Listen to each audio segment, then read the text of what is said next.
Organization atau WTO adalah organisasi internasional yang berfokus pada regulasi perdagangan internasional. Didirikan pada tahun 1995, WTO menggantikan General Agreement on Tariff and Trade atau GATT dan bertujuan untuk mengawasi sistem perdagangan global. Sejarah WTO. WTO sebenarnya adalah kelanjutan dari GATT, yaitu Organisasi Perdagangan Dunia yang didirikan pada tahun 1947 dengan markas di Havana. GATT dibentuk dengan tujuan untuk membantu memperluas perdagangan internasional dengan mengurangi atau menghapus hambatan tarif dan non-tarif antara negara anggota. Pada tahun 1995, GATT berganti nama menjadi WTO dengan tujuan yang sama tetapi dengan cakupan yang lebih luas. Tujuan WTO 1. Fasilitasi perdagangan, mengurangi hambatan perdagangan, mendorong negosiasi untuk membuka akses pasar. 2. Penyelesaian sengketa, menyediakan mekanisme penyelesaian sengketa internasional, memastikan kepatuhan terhadap aturan perdagangan. 3. Perkembangan ekonomi, mendorong pembangunan ekonomi dan kesejahteraan anggota, memperhitungkan kebutuhan negara berkembang. Fungsi WTO 1. Mengatur perjanjian antar negara dalam perdagangan. 2. Mendorong arus perdagangan antar negara. 3. Memfasilitasi perundingan dan penyelesaian sengketa.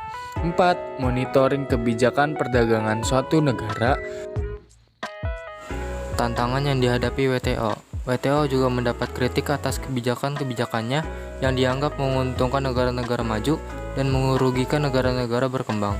Hal ini menjadi tantangan dalam mempertahankan peran dan relevansinya dalam perdagangan internasional. WTO saat ini terdiri dari 164 negara anggota, termasuk Indonesia, dan semua anggota harus mematuhi aturan-aturan dasar yang ditetapkan melalui persetujuan Marrakesh. Aturan ini mencakup perlakuan yang sama untuk semua anggota dan menetapkan standar yang lebih tinggi untuk perlindungan hak kekayaan intelektual, layanan, dan investasi. Prinsip dasar WTO. Yang pertama, ada perlakuan yang sama untuk semua anggota.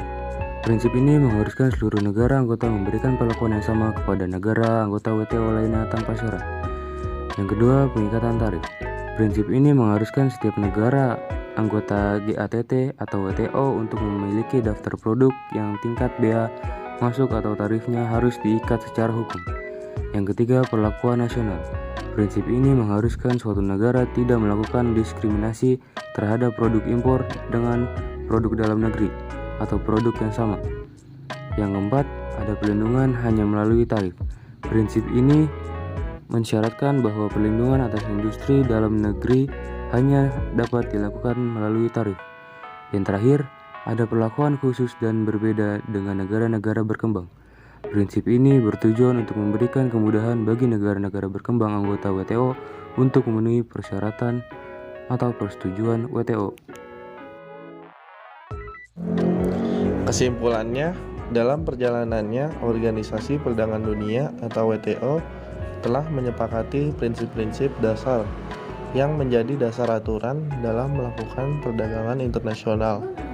Prinsip-prinsip tersebut mencakup perlakuan yang sama untuk semua anggota, most favored nation treatment, pengikatan tarif, tarif binding, perlakuan nasional, national treatment, perlindungan hanya melalui tarif dan perlakuan khusus dan berbeda bagi negara-negara berkembang, special and differential treatment for developing countries, SND.